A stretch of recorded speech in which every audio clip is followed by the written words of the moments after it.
अच्छा नहीं लगेगा सुनने में। आज की तारीख में सबसे ज़्यादा आदमी रईस या अमीर या वेल्दी उस दिन होता है जिस दिन वो मरता है। अब मुँह में दाँत नहीं, पेट में आँत नहीं, बैंक में 5-10 करोड़ पड़ा है, क्या करोगे उसका? 2 साल पहले रफ़ली हम लोगों ने एक इंटरनेशनल ट्रिप दुबई का लिया था, तो वो पूरा पैसिव इनकम से था। आजकल तो रील पे आके लोग सोशल मीडिया पे इतना कन्फ्यूज़ कर देते हैं ना, वो कंपाउंडिंग का फ़ॉर्मूला लगा के। हुँ। ये कंपाउंड नहीं किया तो तुम्हें तो तिहाड़ जेल में डाल देना चाहिए, तुमने कंपाउंड नहीं किया। मार्केट में if you can't stand 2% down on a day, then you don't belong here. एक ट्रेड में शायद 12-13 लाख रुपए का प्रॉफिट बुक किया था। अगर ढंग से प्लान करें तो म्यूचुअल फंड का पैसा कभी खत्म नहीं होगा। कैसे?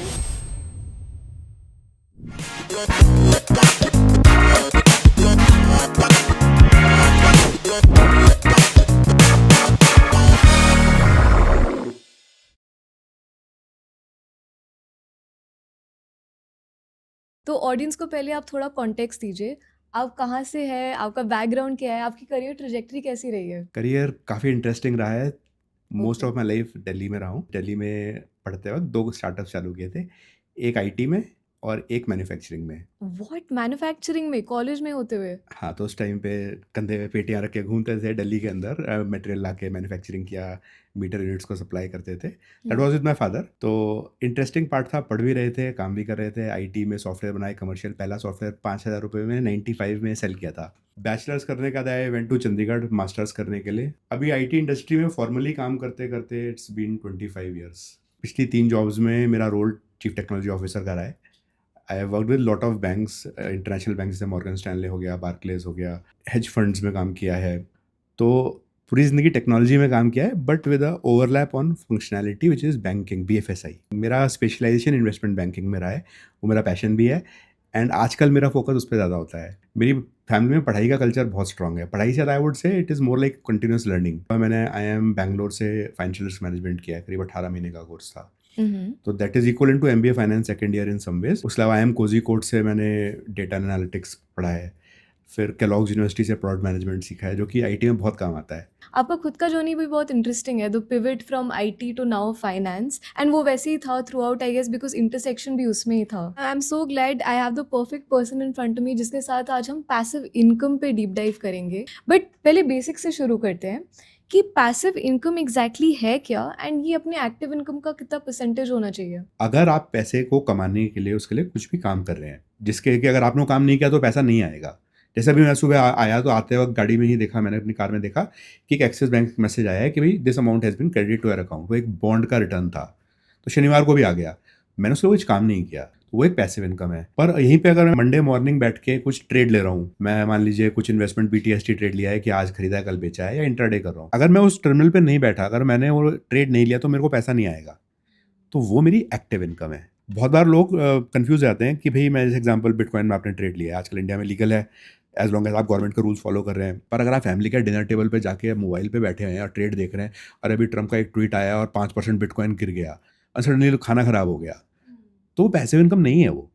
राइट, मतलब अगर रियल टाइम इन्वॉल्वमेंट है आपकी, आपके टाइम की, आपकी एनर्जी की, then it's not passive income, yes. It is active income. जो आपका दूसरा क्वेश्चन था, कितना पैसिव कितना एक्टिव, ये थोड़ा टफ क्वेश्चन है। ये आपकी सिचुएशन पे डिपेंड करता है। जैसे आज की टाइम वैल्यू ऑफ मनी के हिसाब से अगर कोई भी आदमी अपनी रिटायरमेंट का कोई भी अमाउंट डिसाइड करता है, जो मैं अपर मिडिल क्लास की अगर बात करूँ तो रफली हर कोई 5 करोड़ से 10 करोड़ की कोशिश करता है आजकल। हुँ। जब आपके से एक रीजनल पैसा आ जाता है, तो आपके पास ज़्यादा से ज़्यादा पैसा पैसिव इनकम में जा सकता है। मतलब आपको लाइफ में कितना बड़ा पहाड़ बनाना है, ये मेरा एक फेवरेट टर्म है कि जब आप पैसा कमा के इन्वेस्ट कर रहे हैं तो आप अपने पीछे एक पहाड़ बड़ा कर रहे हैं।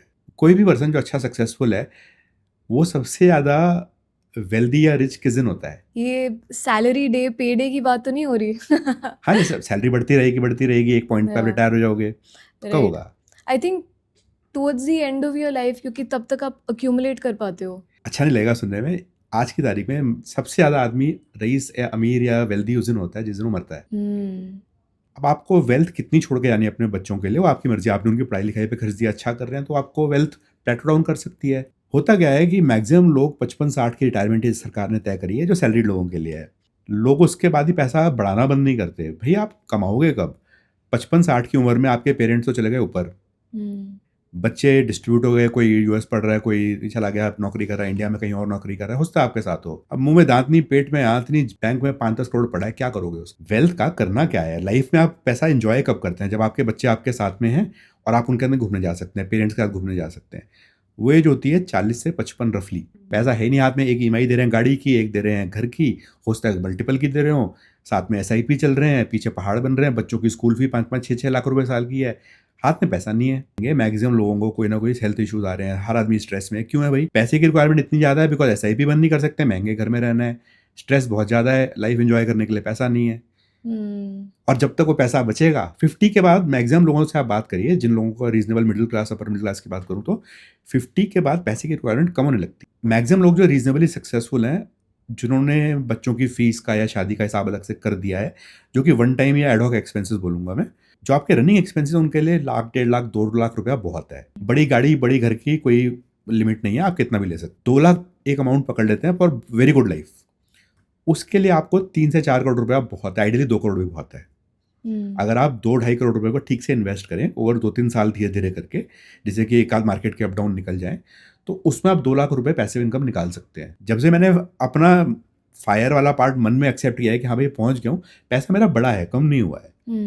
तो इसलिए इन चीज़ों को समझना जरूरी है। एक टर्म है HENRY, you are a high earner but you have not retired yet. ज्यादातर लोग फायर वाले जो बोलते हैं वो हेनरी हैं, पैसा अच्छा कमा रहे हैं, रिटायर होने की नहीं सोच सकते। या this is such a new term जो मैं पहली बार सुन रही हूँ। पॉपुलर नहीं है पर प्रैक्टिकल है। आप ये देखिए कि जितने लोग सीनियर लेवल पे या माइक्रोसॉफ्ट या ऐसी बड़ी कंपनीज में, एमएनसीज में है, सब लोग नियरली 2-2.5-3 लाख 4 लाख कमा रहे हैं, if not more. High earner हैं, हो सकता है कुछ करोड़ रुपए कमा भी चुके हो, पर पैसिव इनकम तो बनाई ही नहीं। किसी ने विला खरीद लिया, किसी ने घर खरीद लिया, गाड़ी बढ़िया चल रही है, nothing wrong with that, but passive income नहीं है, तो रिटायर कैसे हो? ये वही है एसेट रिच इनकम पुअर, वो वाली कैटेगरी। एसेट भी जो कि इलिक्विड है। एंड अगर हम पैसिव इनकम की बात करें तो वो कौन से एक्सपेंसेस को कवर कर सकता है एंड कैसे? सारे एक्सपेंसेस तो कर सकता है। घर के अंदर कुछ होते हैं फिक्स एक्सपेंसेस, जैसे कि किचन के एक्सपेंसेस हैं, मेड की सैलरी, ड्राइवर की सैलरी या कुक की सैलरी, टेलीकॉम एक्सपेंसेस, कुछ एक एडहॉक परचेजेस हो गए, बिजली का बिल, पानी का बिल, टिपिकल बिल यही होते हैं। फिर एक्सपेंसेस होते हैं जैसे एजुकेशन के एक्सपेंसेस, जो कि अगेन एक पॉइंट पे आकर रुक जाएंगे। अगर आप उनके लिए काम नहीं कर रहे हैं, अगर आपने उनके लिए कुछ सोर्सेज बना दिए हैं, सोर्सेज जैसे एफडी हो सकता है, म्यूचुअल फंड हो सकता है, there is a formal instrument called SWP, regular पैसा भी निकाल सकते हैं म्यूचुअल फंड से। अगर ढंग से प्लान करें तो म्यूचुअल फंड का पैसा कभी खत्म नहीं होगा। कैसे? इस बात में हम अग्री कर सकते हैं कि रफली म्यूचुअल फंड लॉन्ग रन के अंदर 14-15% रिटर्न देगा। 12% कंजर्वेटिवली लेट्स चलिए एक्सपेक्ट। 12% मान ठीक लेते है। हैं। अगर आप उसमें से 10% विड्रॉ कर रहे हैं, 2% छोड़ दे रहे हैं, जो बढ़ेगा, तो फंड टेक्निकली कभी खत्म नहीं होगा, बिकॉज 2% आप उसमें ऐड कर रहे हैं, वो रीइन्वेस्ट होते जाएगा। तो आपने जितना म्यूचुअल फंड ने रिटर्न दिया, थोड़ा कंज्यूम कर लिया, थोड़ा वापस डाल के बढ़ा दिया उसको, इन्फ्लेशन फाइट करने के लिए कुछ भी। अच्छा, मेरा फॉर्मूला क्या है? अगर मान लीजिए आपको लाख रुपए का कैश फ्लो चाहिए, अगर आपने 1 करोड़ रुपए का म्यूचुअल फंड बनाया, उसमें 20% एक्स्ट्रा डाल दीजिए to fight all these falls in the market, या थोड़ा बहुत इन्फ्लेशन फाइट करने के लिए इनिशियल कॉर्पस बढ़ा दीजिए, 1.2 CR डाल दीजिए, उसमें से 1% निकाल लीजिए हर महीने, 1 लाख निकाल लीजिए, 1.2 CR का पोर्टफोलियो है। अगर आप उसको 8-10 साल पे एक्स्ट्रा बोलेट करेंगे तो फंड बढ़ेगा, कम नहीं होगा। 4-5% आप इन्फ्लेशन एडजस्टेड आप जो पैसा निकाल रहे हैं बढ़ा लीजिए, तब भी खत्म नहीं होगा। लेट्स से हमने पैसिव इनकम सोर्सेज को सेट कर लिया है, उनको क्या बार बार हमें रीबैलेंस या फिर छेड़ना पड़ता है कि एक बार सेट है तो बस भूल सकते हैं हम? Yes and no, market conditions change होते हैं। जैसे एग्जांपल आज की तारीख में आप देख रहे हैं दुनिया जहान में इंटरेस्ट रेट थोड़ा नीचे आ रहे हैं। इंडिया में भी आरबीआई ने काफी सारे रेट्स कम करे हैं। यूएस में भी डोनाल्ड ट्रंप काफी फोर्स कर रहे हैं फेड चेयर वो इंटरेस्ट रेट कम करो। या वो तो जेरोम पाउल के पीछे ही पड़ा है। भाई उनका प्रॉब्लम क्या है कि इंटरेस्ट $4-5 ट्रिलियन उनका रिफाइनेंस के लिए पड़ा है। इंटरेस्ट रेट हाई पे कैसे रिफाइनेंस कर ले? चले अमेरिका को छोड़कर इंडिया में आते हैं, इंटरेस्ट रेट नीचे की तरफ जा रहे हैं, कितना नीचे जाएंगे मुझे नहीं पता।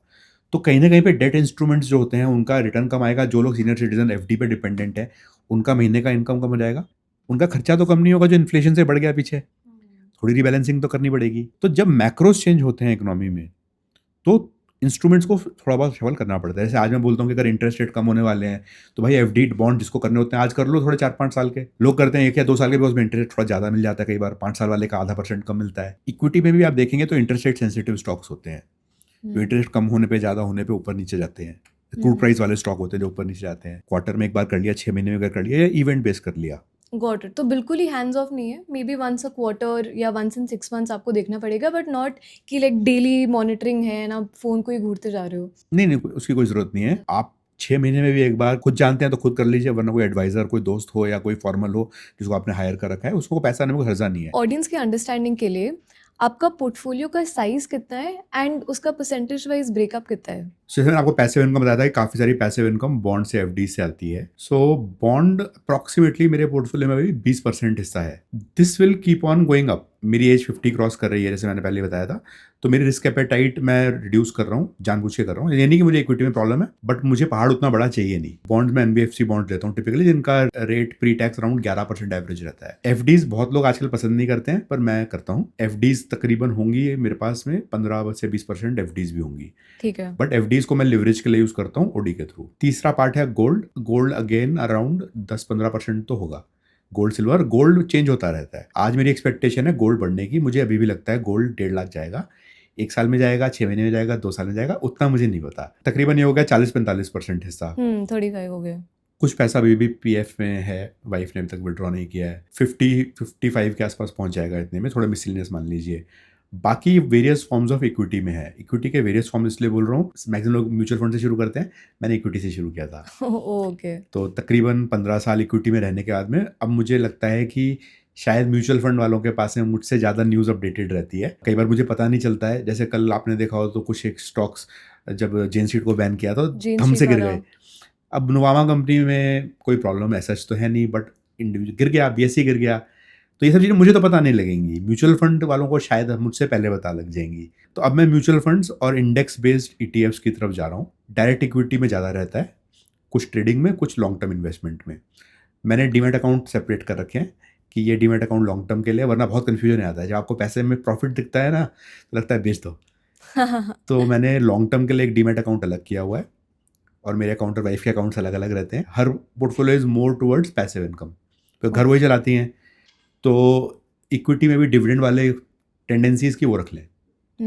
तो दोनों की थीम अलग अलग रहती है। मेरी एग्रेसिव ग्रोथ की ज़्यादा रहती है, जैसे प्री आईपीओज में अपने पास रखता हूँ। प्री आईपीओ जैसे भी आपने एचडीबी फाइनेंशियल देखा होगा, लाइव किया था, करेक्ट। तो मेरे उसके प्री आईपीओ शेयर्स थे जो कि रफली 550-600 के दाम पे थे। मेरे पास अभी भी एनएससी के शेयर्स प्री आईपीओ में रखे हुए हैं, तो उसकी खरीद रफली शायद 1200-1300 रुपये, अभी ग्रे मार्केट में 2300-2400 चल रहा है दाम। टाटा टेक्नोलॉजीज था मेरे पास में, इक्सिगो था मेरे पास में, और भी काफ़ी सारे हैं। तो रिस्क वाले पोर्टफोलियो काफ़ी सारे प्री आईपीओ मेरे पास रहते हैं। कुछ एक और small cap mid cap type हैं, वो मेरे पास रहते हैं। जैसे मैं माइक्रो फाइनेंस में काम किया है, वो डूबी पड़ी इंडस्ट्री है, उसमें पैसा मैंने लगाया था अपना, डूब गया काफ़ी सारा, वो ठीक है। तो जो बचा हुआ 45% या 50% आप मान लीजिए, वो various forms of equity with various risk levels, अलग अलग रिस्क लेवल्स, जैसे लो रिस्क या हाई रिस्क या बिल्कुल स्पेक्यूलेटिव भी कह सकते हैं। इसी 50 में मेरी ट्रेडिंग कैपिटल भी है, ओके। जो कि लिमिटेड है। एंड लाइक आई सेड, उसका डीमैट अकाउंट अलग है, जिससे कि मैं पैसे का ट्रैक कर पाऊँ। ट्रेडिंग में क्या होता है कि अगर आप ध्यान ना रखें तो आप कैपिटल टिपिकली लिमिट करके खेलना चाहिए। जैसे मेरा एक मानना है कि जो आपकी ट्रेडिंग कैपिटल जिस आप खेल रहे हैं, एक ट्रेड में 1% से ऊपर का नुकसान आइडियली नहीं होना चाहिए, 2% हो जाएगा। काफ़ी लोग 20-30%, 40%, 50% तक लूज कर जाते हैं, ट्रेडिंग कैपिटल वाइप आउट हो जाती है। वो तरीका ही गलत है। तो ट्रेडिंग कैपिटल मिला जुला के बाकी सब पोर्टफोलियो सब कुछ मिला के रफली 50% जाएगा। बॉन्ड से और एफडीज, मैक्सिमम लोग एफडी आजकल अवॉइड करते हैं, क्योंकि इतने लोगों ने इंटरनेट पे बोल दिया कि एफडी में आप पैसा लूज करते हैं। येस, आप लूज करते हैं, अग्रीड कि it is not an aggressive instrument. FD को आप स्मार्टली यूज करें तो एफडी पे आप ओडी ले सकते हैं। मैंने आपको 4 जून का एग्जांपल लिया था। 4 जून को मेरे कोई बैंक में खुला पैसा थोड़ी पड़ा रहता है, ओडी से पैसा विड्रॉ मारा और झोंक दिया मार्केट में, एक दिन में 20% कमाया था। Oh my God, crazy. पैसा कहाँ से लाओगे उस टाइम पे? लिक्विड कैश रखोगे तो उस पर आप 2.5-3% ब्याज ले रहे हो, इसका कोई फायदा नहीं है। एफडी तोड़ोगे तो उस पर पेनल्टी लगेगी। तो मैं रखता हूँ एफडी में, एफडी पे ओडी ले ली, ओडी पे 1% का मैंने स्पेशल एक रिबेट ले रखा है। मैक्सिमम लोगों को 2% में मिलता है, यानी एफडी 7% की है तो आप 8% पर एनम पे विड्रॉ कर सकते हो। मैंने कितने टाइम के लिए लिया? 1 दिन के लिए पैसा। 8% पर एनम का 1% मैंने दे दिया बैंक को, 1 दिन का पैसा ब्याज ले लो, उस पर 20% कमा लिया। जीत तो फिर भी आप ही रहे हो। एफडी के ऊपर मेरी इनकम रेगुलर आ रही है। एफडी बॉन्ड में दिक्कत सिर्फ इतनी है कि वो मैक्सिमम टैक्स रेट पे है, 33% टैक्स देना होता है। मेरी सैलरी नहीं है, वाइफ की सैलरी नहीं है, तो हम सब लोगों को 12 लाख का तो एग्जाम्पशन मिल जाता है गवर्नमेंट से। भाई डॉक्टर की भी सैलरी चालू नहीं हुई है, तो हम सबकी जो एफडी बॉन्ड की इनकम है उससे 12 लाख का तो एग्जाम्पशन नहीं, बजट के हिसाब से वैसे ही मिल रहा है हमको। तो फैमिली में आपके 3-4 मेंबर अगर ऐसे हैं जिनके पास में सैलरी इनकम नहीं है, तो 12 इंटू मल्टीप्लाई कर लीजिए, उतना तो आपको टैक्स बेनिफिट वैसे ही मिल जाता है। करेक्ट 48 हो गया। वो LTC STG इसमें काउंट नहीं होते, वो अलग हेड्स हैं इनकम टैक्स में। तो उस पर्सपेक्टिव से अगर आप थोड़ा बहुत इनकम टैक्स को समझते हैं और यूज़ करते हैं तो इतने बुरे इंस्ट्रूमेंट्स नहीं है। बॉन्ड से और FD से नियरली पैसा इतना आ जाता है कि पैसिव इनकम ज़्यादा ही आ जाता है, विच इज़ बच जाता है जो उसको हम इन्वेस्ट कर सकते हैं। तो बॉन्ड्स एक पार्ट हो गया पोर्टफोलियो का, बाकी आप कहाँ पे इन्वेस्ट करते हो? बाकी मैं और वाइफ स्विंग ट्रेड से लेकर इन्वेस्टमेंट्स इन इक्विटी करते हैं, जिसमें ठीक ठाक पैसा आ जाता है। एक चीज़ बड़ी इंटरेस्टिंग है कि मैक्सिमम लोग इनिशियली कम कैपिटल पे ज़्यादा परसेंटेज ऑफ प्रॉफिट की उम्मीद रखते हैं।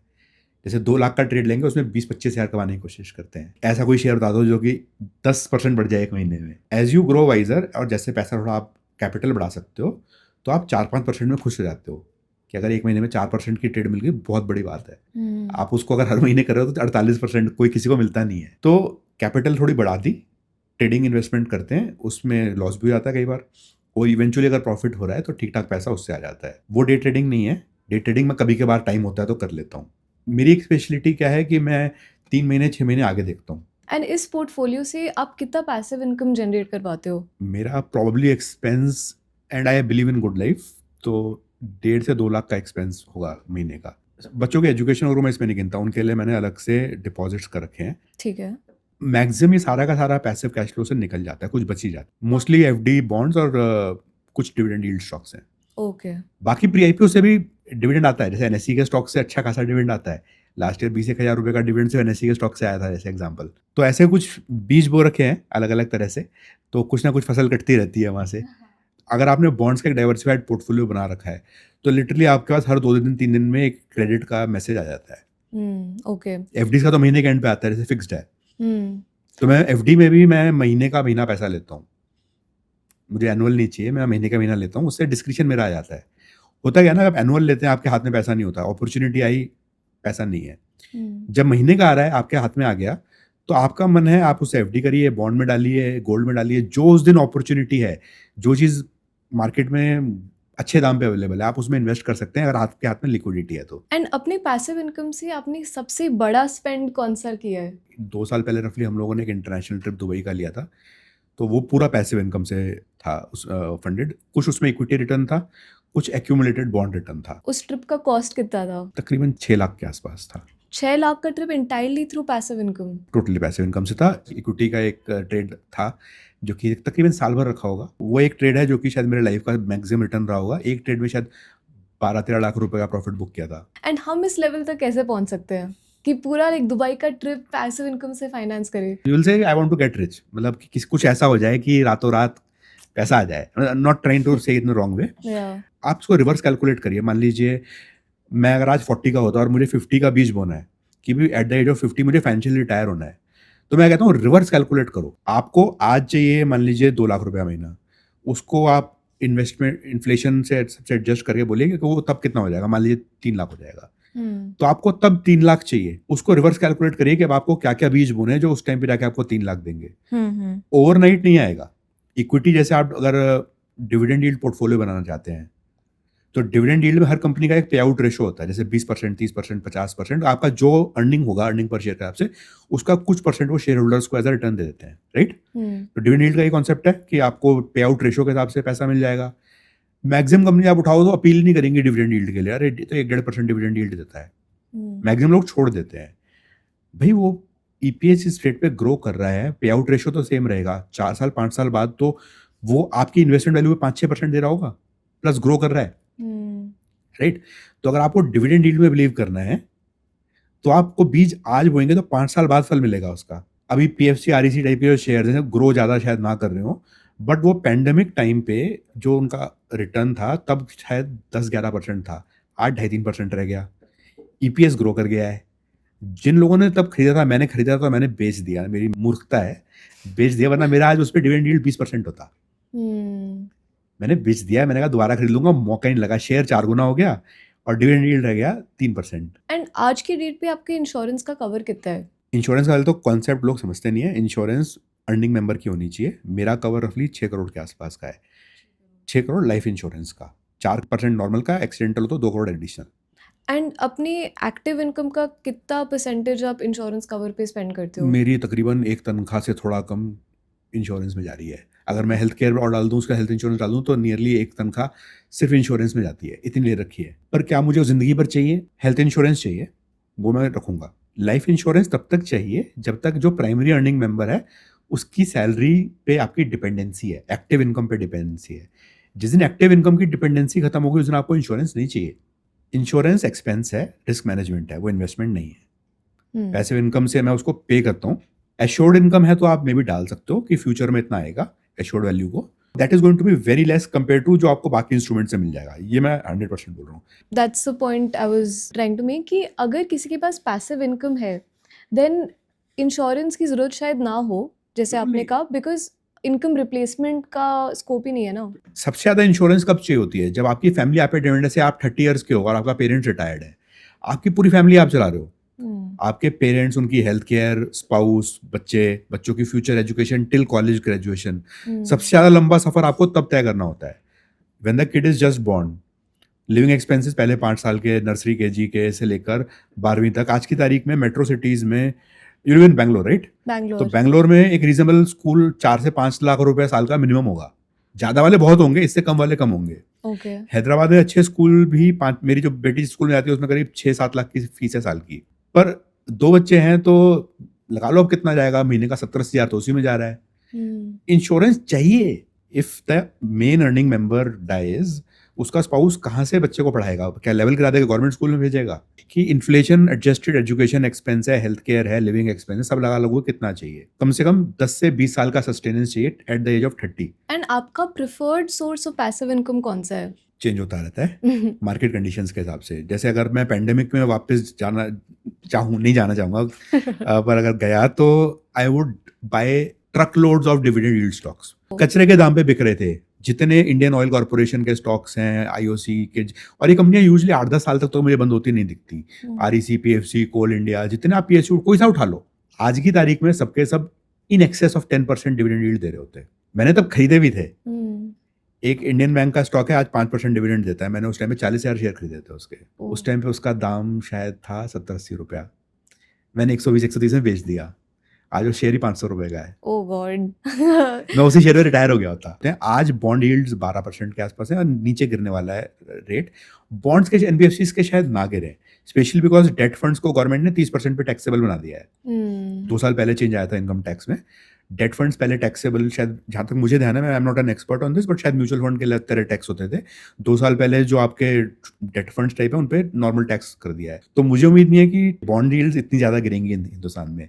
तो मैं भी कोशिश करके बॉन्ड्स में डाल रहा हूँ। मेरे पास 10 साल वाले बॉन्ड भी हैं, मेरे पास 6 महीने वाले बॉन्ड्स भी हैं, और मेरे पास 5 साल वाले बॉन्ड्स भी हैं। सारे हैं, हर तरह की वैरायटी है। इसी जो कॉन्सेप्ट मुझे लगता है गवर्नमेंट को पसंद कम आते हैं, जैसे बीच में वो बीएनपीएल कार्ड्स आए थे, बहुत चले थे, पर गवर्नमेंट ने बैन कर दिया। तो उस तरह के बिजनेसेस वाले बॉन्ड्स मैं नहीं लूंगा जिसमें मुझे लगता है गवर्नमेंट को प्रॉब्लम हो सकती है। तो मैं देख के खरीदता हूँ। एक बॉन्ड में ज़्यादा एक्सपोजर नहीं लेता, जिसकी क्वालिटी ज़्यादा अच्छी है कंपनी की, या मैं पर्सनली मेरे रिलेशनशिप अच्छी है वहाँ पर, उनके मैं डाल देता हूँ। अब बात करते हैं about someone who is just starting out, मतलब उनके पास कोई जनरेशनल वेल्थ नहीं है बट सपना है कि खुद का पैसिव इनकम सोर्स चालू करे। सो अगर कोई 21-22 ईयर्स की एज है तो वो क्या स्टेप्स ले सकते हैं to build passive income sources future के लिए? आपके सामने एग्जाम्पल बैठा है। 24 साल पे मैंने काम शुरू किया था और 24 की उम्र में ही शादी हो गई थी, क्योंकि वाइफ को मैं कॉलेज से जानता हूँ। 0 जनरेशनल वेल्थ। कई बार महीने के एंड पे क्रेडिट कार्ड के बिल पे करने के लिए 2-3 अकाउंट से पैसे जोड़ने पड़ते थे। फादर रिटायर्ड थे, तो ऐसा नहीं कि डबल इनकम आ रही है, वाइफ और मैं दोनों ही करते थे। रियल एस्टेट भी, पहली इन्वेस्टमेंट में लोग एक अपार्टमेंट खरीदते, मैंने 2 खरीदे थे। खतरों के खिलाड़ी तो सारी गलतियां करी हैं लाइफ में, सारी चीज़ें हार्ड वे सीखी हैं। पर पॉइंट ये है कहने का कि उस टाइम पे ही लगता था कि भाई ये दोनों लोगों की तनख्वाह के हिसाब से तुम्हारे एस्पिरेशंस नहीं पूरे होने वाले। तो मेरा एक फेवरेट जो एग्जांपल है वो मैं रिपीट कर रहा हूँ कि आप छोटे एक्सपेंस सोच लीजिए कोई भी। जैसे इंटरनेट का एक बिल आता है, मैक्सिमम लोगों का इंटरनेट 128 MBPS टाइप या 64 MBPS ऐसे चलता है। यूट्यूब मैक्सिमम लोग आप देख लीजिए प्रीमियम यूज़ नहीं करते। उसका कॉस्ट कितना है? 150-200 रुपये महीना नहीं खर्चा करते। ये 3-4 एक्सपेंस ला के आप 1000 रुपये बना लीजिए कि 1000 रुपये में मैं घर में 2-3 चीज़ों को जो मैं बहुत यूज़ करता हूँ उनको इंप्रूव कर सकता हूँ। जैसे नेटफ्लिक्स की क्वालिटी इंप्रूव कर ली, यूट्यूब प्रीमियम लेयर्स में ऐड नहीं आएंगे, और इंटरनेट फास्ट कर लिया प्रोडक्टिविटी बढ़ाने के लिए। तो ये 3 चीज़ों का 1000 रुपये एक्सपेंस मान लीजिए महीने का। तो 1000 रुपये महीने का अगर आपको तनख्वाह से नहीं खर्चना है तो आपको कितना इन्वेस्टमेंट चाहिए? तकरीबन 1,20,000 रुपया। बहुत मुश्किल नहीं है इकट्ठा करना आज की तारीख में। SWP डाल दीजिए हर महीने 1000 रुपए का, 1,20,000 पे, खत्म ही नहीं होगा कभी। ये काफी बढ़िया हैक है to at least start somewhere. Problem को तोड़ दीजिए ना छोटा छोटे टुकड़ों में। मैक्सिमम लोगों की प्रॉब्लम क्या आती है, वो करोड़ की वेट करते रहते हैं और वो करोड़ दब जाता है घर की ईएमआई और गाड़ी की ईएमआई में। मैक्सिमम लोगों का आजकल घर और गाड़ी की EMI by the time they are in the industry for 2-3-4 years चालू हो जाता है। ये सबसे ज्यादा आपका ड्रेन करते हैं पैसिव इनकम सोर्सेज को बनाने में। जितना भी बनता है वो खर्चे तनख्वाह से नहीं आएंगे। दो एलिमेंट है, एक तो आपका लाइफस्टाइल अच्छा रहेगा, आपको कॉम्प्रोमाइज कुछ चीज़ों में नहीं करना पड़ेगा। जैसे मैंने एग्जांपल लिया, यूट्यूब अगर कोई इंसान बहुत यूज़ करता है, स्पेशली पॉडकास्ट अगर देखता है, नॉट जस्ट एंटरटेनमेंट, तो ऐड नहीं आएंगे, दिन का कुछ समय तो बचेगा। थोड़ा इरिटेटिंग भी कम होगा, इरिटेटिंग कम बार होगा। बार बीच बीच में आप स्किप ऐड। पॉडकास्ट अच्छा चल रहा है, ऐड 2 आ गए, फिर आप छोड़ देते हो। जब आप एक मिड लेवल पे पहुंच गए, आपका एक आवरली रेट होना चाहिए। 1 घंटे की कितनी वैल्यू है? 100 रुपया, 1000 रुपया, 5000 रुपया, कुछ तो वैल्यू होगी आपकी सैलरी के हिसाब से। The value of our time on an early basis का कॉन्सेप्ट लोगों को चमकता ही नहीं है। They will spend 1 hour figuring out कि 500 रुपये कहाँ बचा सकते हैं फ्लाइट टिकट में, नॉट रियलाइजिंग कि वो कूपन ढूंढने में ही मतलब 1-2 घंटे लग जाते हैं। और बाद में उसमें कोई ना कोई हैंडलिंग चार्जेस लगा देंगे। वही फिर वो एनीवे नेगेट हो गया। आप जेप्टो पे खरीदो, 150 रुपया कूपन मिलेगा, बिल उतना ही आएगा। हाँ एग्जैक्टली। जेप्टो का तो अलग ही कहानी है, अभी इतने सारे पोस्ट आ मैं रहे हैं। जेप्टो से खरीदता हूँ, सामान खरीदता हूँ, बट वो एक कन्वीनियंस है, हाँ, उसको ऑप्टिमाइज करने का कोई सेंस नहीं है। For someone who starting out, वो क्या इनकम सोर्सेज कंसिडर कर सकते हैं? सबसे आसान होता है एफडी। शुरुआत एफडी से कर लो, ठीक है। एफडी में क्या है ना, फाइनाइटनेस है, रिस्क नहीं है। शुरू में पैसा लुट जाए तो आदमी 10 साल के लिए रिस्क कवर्स हो जाता है। एफडी का एक मॉडिफिकेशन होता है आरडी, मैंने उसी से शुरू किया था। हर महीने 4000 रुपये सैलरी से बचाएंगे और 4000 रुपये डालेंगे, 6 महीने में वो 25,000 रुपये हो गए, 24,000 रुपये प्लस इंटरेस्ट। कैश डाउन जाके म्यूजिक सिस्टम ले आए। आज हम ईएमआई पे लेते हैं, पर कैश डाउन पे ले आए, कोई ईएमआई नहीं है उसके बाद की। आरडी के थ्रू पैसा इकट्ठा हो जाता है। पैसा अगर इकट्ठा करना प्रॉब्लम है, सेम चीज आप एसआईपी डाल सकते हो, म्यूचुअल फंड में डाल दो, ईटीएफ में भी डाल सकते हो। कॉम्प्लेक्स क्यों करना है? म्यूचुअल फंड और हैंडलिंग चार्जेस हल्के से मामूली से ज़्यादा होते हैं। एंट्री आजकल लगता नहीं, एग्जिट लगता है, पर थोड़ा एक्सपेंस रेशियोज फिर भी हैं। ईटीएफ में उतने भी नहीं होते। अगर आपको इन जनरल लग रहा है मार्केट ऊपर जा रही है, डायरेक्शन इकोनॉमी का अपवर्ड्स है, तो एसआईपी म्यूचुअल फंड में कर दो या फिर ईटीएफ में कर दो। 20-30 साल सोचना बंद कर दो। तो आप कह रहे हो कि FD is a good starting point. FD is a good starting point. उसके अलावा और कौन से? आज की तारीख में बॉन्ड अफोर्डेबल हो गए हैं। 8 से 2 साल पहले बॉन्ड में मिनिमम अमाउंट 10 लाख था, फिर गवर्नमेंट ने 1 लाख किया। आजकल मैक्सिमम बॉन्ड आप 10,000 में भी डाल सकते हो। आप एक बॉन्ड डाल दो 10,000 का, 100 रुपये या 80 रुपये महीने का कुछ तो आएगा। आपने साइकिल बनानी है, जैसे मान लीजिए वो बॉन्ड 2 साल का होता है, आप हर महीने 10,000 का बॉन्ड डालते हो 2 साल में साइकिल बन जाएगी। विच मीन्स जो आपका प्रिंसिपल था, मूल था, वो वापस आ गया। ब्याज आप कंज्यूम कर लो, खर्चे के मिल जाओ। जो पैसा प्रिंसिपल वापस आ रहा है उसको रीइन्वेस्ट कर दो। 2 साल में साइकिल, समझ गए आप क्या कह रहा हूँ मैं? जो आपने मूल डाला था 2 साल का अगर बॉन्ड है, 2 साल में वापस आ जाएगा घूम के प्रिंसिपल। तो 2 साल में मोरलेस साइकिल बन जाती है। हर महीने प्रिंसिपल रीइन्वेस्ट, इंटरेस्ट कंज्यूम। मैंने वही किया है पिछले 2-2.5 साल में। बॉन्ड्स की साइकिल, एक दिन में कोई पोर्टफोलियो नहीं बनता बॉन्ड का भी, 2-3 साल लगे बना के। जितने पैसे आते थे, क्योंकि पैसिव इनकम तो थी, वाइफ की जितनी सैलरी आती थी बॉन्ड में झोंक देते थे, ले जा भाई बॉन्ड। मैं अपनी इक्विटी में रखता था, वाइफ के बॉन्ड में जा रहे थे।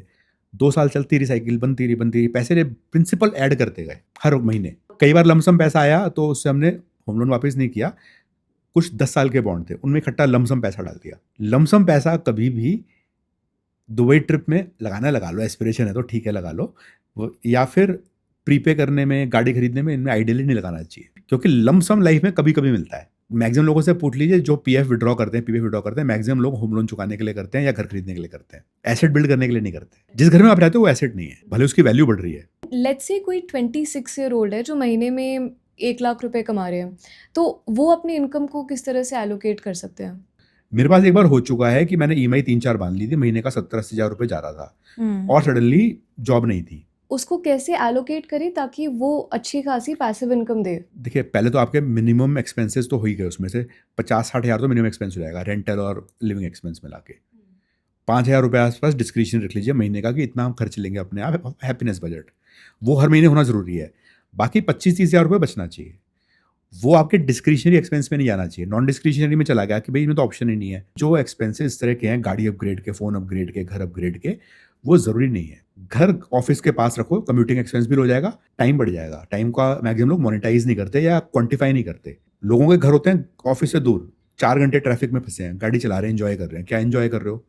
4 घंटा आपके लर्निंग टाइम में से खत्म हो गया। प्रायोरिटाइज कर लो, एक्सेल में देख लो, जो आपके 30,000 बच गए वो जाना चाहिए इन्वेस्टमेंट में। तो इन्वेस्टमेंट में कहाँ पे एग्जैक्टली? आप 2-3 डब्बे बना लो, गोल्ड, बॉन्ड और इक्विटी। 30,000 रुपये बच रहे हैं मान लीजिए, 30,000 बच जाएंगे 1 लाख में। 10,000 की गोल्ड डाल दो, 10,000 का बॉन्ड डाल दो, 10,000 इक्विटी डाल दो। ओके। मार्केट कंडीशन चेंज हो जाती है तो फॉर्मूला चेंज कर लो। ट्रेडिंग तब करो जब आपकी एक्टिव इनकम है। मैक्सिमम लोग आजकल पैसिव इनकम और ट्रेडिंग में कंफ्यूज हो जाते हैं। उनको लगता है कि वर्क फ्रॉम होम के टाइम पे बीच में 2 घंटे जाके FNO खेल लिया, पैसिव इनकम हो गई। पैसिव इनकम नहीं है, एक्टिव इनकम है।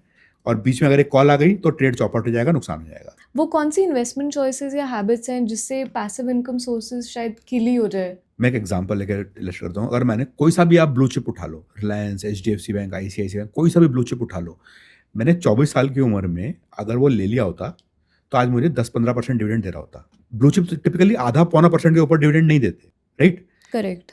ITC प्रॉब्ली एक्सेप्शन है जो 3-4% दे देता है, बिकॉज का कैश फ्लो अच्छा है टोबैको बिजनेस से। अगर आपको पैसे इनकम है ना, मैक्सिमम लोग बहुत लेट स्टार्ट करते हैं। मैं भी कुछ लोगों से बात करता हूँ, कहते हैं यार तो अभी तो 50 का भी नहीं हो, अभी से क्या पैसिव इनकम बना लियो जब रिटायर होगा। मैंने कहा रिटायर तब होगा जब पैसिव इनकम होगी। तो पॉइंट क्या है कि आप जितनी जल्दी स्टार्ट करते हैं, मैक्सिमम लोग जल्दी स्टार्ट ही नहीं करते। उनको लगता है कि पैसिव इनकम से पैसा निकाला तो ग्रो नहीं होगा। इन सम वेज यस, बट अगर आप ग्रोथ स्टॉक में डाल रहे हो, मैं सिर्फ नाम एग्जांपल के लिए ले रहा हूँ, not as a recommendation. HDFC AMC का स्टॉक उठा लीजिए, 3-3.5% डिविडेंड यील्ड है अंदाजन, जहां तक मुझे ध्यान है। तो अगर वो स्टॉक मैंने लेके, वो ग्रोथ स्टॉक है, पैसा बढ़ रहा है, यस, उसका EPS तो बढ़ रहा है। इंडिया में ग्रोथ स्टोरी है, लोग स्टॉक मार्केट में पैसा कंटिन्यूसली लगा रहे हैं, SIP बढ़ रहे हैं। एंड फॉर दैट मैटर आप कोई भी AMC उठा लीजिए, सबका ग्रोथ स्टोरी है। हिस्ट्री देख लीजिए, फ्यूचर भी ठीक ठाक लग रहा है। फ्यूचर चेंज होता है तो यू कैन स्वैप। जरूरी थोड़ी है कि 20 साल की SIP तो की नहीं, आपने फिक्स की कर ले, डाल नहीं डालना है। उस स्टॉक में जो 3% आज दे रहा है, मैं आज पैसा डालता हूँ तो क्या 5 साल बाद वो 6% हो जाएगा? मोस्ट प्रोबेबली हो जाएगा। 10 साल बाद कितना हो जाएगा? शायद 10% हो जाएगा। हम लोग ग्रोथ और इन सब मोड में कंफ्यूज इतने हो जाते हैं, और बीच बीच में आजकल तो रील पे आके लोग सोशल मीडिया पे इतना कंफ्यूज कर देते हैं ना, वो कंपाउंडिंग का फॉर्मूला लगा के। ये कंपाउंड नहीं किया तो तुम्हें तो तिहाड़ जेल में डाल देना चाहिए, तुमने कंपाउंड नहीं किया। और जिसने कंपाउंडिंग नहीं की उसको गिल्ट के मारे मरा जा रहा है, अरे यार मैं तो कंपाउंड नहीं कर रहा पैसा। वो दैट इज ट्रू। वो compounding theory in life, it happens, it is not planned. Shares बहुत सारे मैं बोलूँ आज बता सकता हूँ कि ये कंपाउंड करेंगे ही करेंगे। क्या मैंने उन पैसे डाल रखे? नहीं डाल रखे। जब कंपाउंडेड रिटर्न आएगा, मैं 85-90 का हुआ, अगर मैं हुआ तो आई वुड अदर से मेरे बच्चे जो भी 20 के आसपास हैं, एक 21 है, एक अभी 17 है, 16 है, तो उनको मैं कंपाउंड में डालूंगा कि भाई तुम अभी ग्रोथ स्टॉक खरीदो जो डिविडेंड भी देंगे। मैं एक वॉरेन बफेट और चार्ली मुंगर को बहुत मानता हूँ। उनकी एक थ्योरी है कि जो स्टॉक डिविडेंड देता है उसमें पैसे नहीं डालते। मेरे को भी थोड़ा डिविडेंड चाहिए, जीरो डिविडेंड वाला स्टॉक नहीं चाहिए। और कौन से टिपिकल एरर्स होते हैं? एरर्स में एक SWP कॉन्टेक्स्ट में बताता हूँ, जिसका मैंने एग्जांपल लिया था। While it is a fantastic instrument, कई बार क्या होता है कि हम स्टार्ट करते हैं at the stock market peak. उस टाइम पे आपने जो भी इंस्ट्रूमेंट लिया, म्यूचुअल फंड हो या इक्विटी हो या डिविडेंड यील्ड हो, कुछ भी हो, द वैल्यूज, NAVs एटसेट्रा या stock price are very high. तो कई बार क्या होता है, आपने वेल्थ काफी लमसम में इन्वेस्ट कर दी एंड मार्केट एकदम से गिर गई। तो literally you are starting with 70-80% of your wealth, not 100% of your wealth. तो इसीलिए if you are planning to retire या थोड़ा सा पैसिव इनकम पाने का सोच रहे हैं, तो do it over some time. Lump sum डालना is not that great idea if that is the last one that you will put. अगर आप रिटायर हो रहे हैं for example, that's the last big instalment. जैसे PF निकाला है तो सारा पैसा एक बार ही में इक्विटी में मत डालो, थोड़ा स्पेस आउट करके डालो। That's a mistake many people do. Bonds में डाल दो, जैसे example safety AAA bond government के हैं, वो डाल दो। उनमें थोड़े अलग अलग मैच्योरिटी ले लो, साल भर की, 15 महीने की, ऐसे 2-3 महीने में आते जाएंगे, वो डालते जाओ उसके बाद इक्विटी में धीरे धीरे स्पेस आउट करके। But always have your discretion कि अगर मार्केट एकदम से टैंक कर गई, गिर गई 20-30%, NAV का रफली महीने 2 महीने एक बार चेक कर लो, अगर वो काफी गिर गया है तो एक लमसम डाल दो। भले ही वो जब रिकवर हो जाए उतना पैसा वापस निकाल लो। I mean if you don't want कि उसमें एक्सेस पैसा जाए, तो अगर ऑलरेडी आपका पैसा बढ़ते बढ़ते 5-10 लाख हो गया है और गिर के एकदम सडनली 10 लाख से 8 लाख आ गया, 20% गिर गया, आप लमसम 5 लाख रुपए डाल दो उसमें इफ यू हैव। और जब वो 12-13 हो जाएगा, 5 लाख वापस निकाल लो। But then you bought the unit at a very low level, तो उससे आपका SWP बहुत सुपरचार्ज हो जाता है। लो लेवल पे खरीद लिया तो 2-3 दिन पहले किसी ने पूछा कि तुमने क्या खरीदा, मैंने बोला मैंने याला बैंक खरीदा, उन्होंने भी खरीद लिया। अभी मार्केट गिरी तो 2% डाउन है। यार you bought it for long term, right, to create wealth. Market में if you can't stand 2% down on a day, then you don't belong here. Wow, yeah that's a very good point. Passive income को build करते समय वो कौन से risk है जो हमें ध्यान में रखने चाहिए? एक बड़ा रिस्क है टैक्सेशन लेवल्स चेंज। जैसे अभी टैक्स रेट सारे LTC GST चेंज हुए थे, डेट फंड्स का क्लासिफिकेशन चेंज हुआ था। So you might have created कि भाई फ्यूचर मुझे इससे इतना पैसा आएगा, बट उसमें से टैक्स बढ़ गया अगर, तो सडनली 10-20% गायब हो जाएगा, बिकॉज टैक्स रेट चेंज हो गए। वो रियलिटी है, देश में इतना पैसा नहीं है अभी कि गवर्नमेंट का एक्सेस हो। इंटरेस्ट रेट रिस्क बहुत ज़्यादा होता है, specially for people who rely a lot on FD. ये सीनियर सिटीजन के लिए बहुत ज़्यादा है। एफडी का रेट गिरा, इनकम गिर गई, कुछ नहीं कर सकते आप। Got ऐसे it. अगर स्लैब चेंज हो गया कि आपकी इनकम मान लीजिए 12 लाख तक एग्जेम्प्ट है, अगर वो गिरा के 10 लाख कर दी तो सडनली आपका टैक्स बढ़ जाएगा। इक्विटी में आपने पैसा डाल रखा है, अगर मान लीजिए उस कंपनी का एक बैड साइकिल आ गया, तो जब कमाएगी नहीं तो डिविडेंड कैसे देगी? तो जैसे बीच में आपने देखा होगा तो ऑयल पहले बढ़ा था, फिर गवर्नमेंट ने उस पर विंडफॉल टैक्स लगा दिया। अब विंडफॉल टैक्स लग गया, फिर इलेक्शन आ गया, विंडफॉल टैक्स कम नहीं हुआ। तो 2 साल का पीरियड ऐसा आ रहा है जब ऑयल कंपनीज की, भले वो प्रोड्यूसर्स हों या डिस्ट्रीब्यूटर रिफाइनर्स हों, जैसे ONGC अगर प्रोड्यूसर्स हैं ENP, और उसके नीचे रिफाइनर्स है, डिस्ट्रीब्यूटर है IOC, BPCL, HPCL, दोनों का अलग अलग स्टाइल है काम करने का। अब क्रूड महंगा था तब भी पिट गए, क्रूड सस्ता हुआ तब भी पिट गए, तो डिविडेंड कैसे देंगे? IOC use to give 8-10% dividend, अभी वो 2-2.5% दे रही है। तो मार्केट की जो कॉमोडिटी साइकिल्स हैं उस पर डिपेंड करता है। पास्ट में टाटा स्टील और भी अच्छा डिविडेंड देते थे, स्टील पिटा पड़ा है, स्टील के दाम है ही नहीं मार्केट में, चाइना उसको डंप कर रहा है, तो कॉमोडिटी साइकिल का प्रॉब्लम आ गया। डुलुलु नहीं बनना है कि पैसिव इनकम बस अब सॉर्ट हो गए, अब चिल मार सकते हैं लाइफ में। You have to be aware of macro economic realities. Perfect, thank you so much for your time Manish, this is extremely fun. Thank you for having me. अब आपके पास पैसिव इनकम स्ट्रीम्स बिल्ड करने का clear road map है। इस episode से आपका सबसे बड़ा टेक अवे क्या था, हमारे साथ कमेंट्स में ज़रूर शेयर करें। This is Arunima Rao signing off. मिलते हैं अगली बार।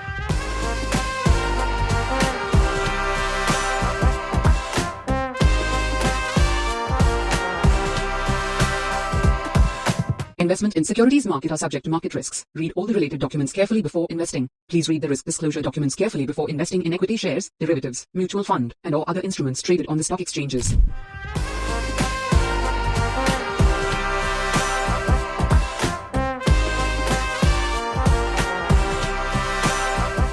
Investment in securities market are subject to market risks. Read all the related documents carefully before investing. Please read the risk disclosure documents carefully before investing in equity shares, derivatives, mutual fund, and or other instruments traded on the stock exchanges.